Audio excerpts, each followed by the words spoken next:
right, so now we are on examples 14 through 20, and these are now you try these, meaning that you're going to do these on your own. We have looked at all the different types of problems, and you have examples, so now it's your turn to try a few, and then let's check them together and see how you did. All right, so what I want you to do is to pause the video, copy down all problems 14 through 20. There's 7 problems here.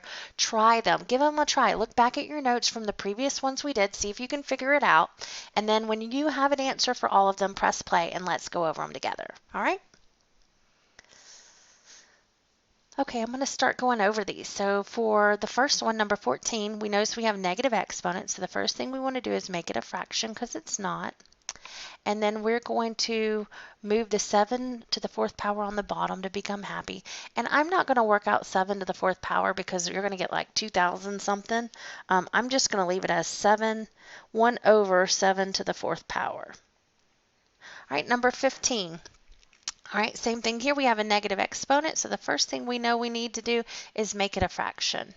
All right, then I'm going to move negative 9 in parentheses to the positive 2nd power to the bottom. It becomes happy. Some 1 moves in on top. And this one I can work out. It'll be 1 over 81. All right, number 16, 5 to the negative 2 is already, this is a fraction already, but it's unhappy on the bottom, so it needs to move up to the top. So that'll be 5 to the positive 2 over 1.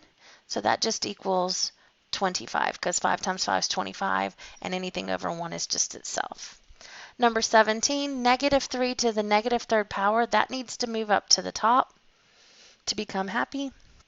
So we get negative 3 to the 3rd power over 1, and that just means negative 3 times 3 times 3, and that equals negative 27, because it would be over 1, anything over 1 is itself.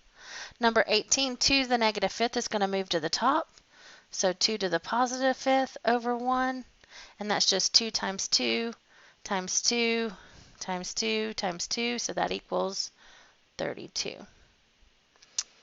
And this one, we have some letters that are unhappy on the top. The X is unhappy, the Y is good, leave it alone, and the Z is unhappy, it needs to switch. So for this one, I'm going to go ahead and draw my fraction bar. I'm going to move my X to the negative 5th to the bottom to become happy, so it becomes X to the positive 5th. My Y to the 3rd is already good to go. I'm going to leave it alone. And then on the bottom, I had Z to the 1st. It needs to move to the top, so I'm going to move, and it becomes just Z to the positive 1st, which is just Z. And the last one here, number 20, we're going to simplify these coefficients first, the 12 and the 4. So 12 divided by 4, that would give us 3. So that goes on the top. Then I'm going to look at my X. My X is on the bottom. I'm going to go in alphabetical order. The X is on the bottom. It needs to come to the top. So X moves up to the positive 1, or just X. Y to the 4th was already happy, so let's leave it on the top, Y to the 4th. And then Z to the negative 6 needs to go to the bottom to become happy, Z to the positive 6 now. So the final answer for this one is 3X, Y to the 4th over Z to the 6. All right. Use your notes, and now you are ready to complete your next assignment that's in the learning path.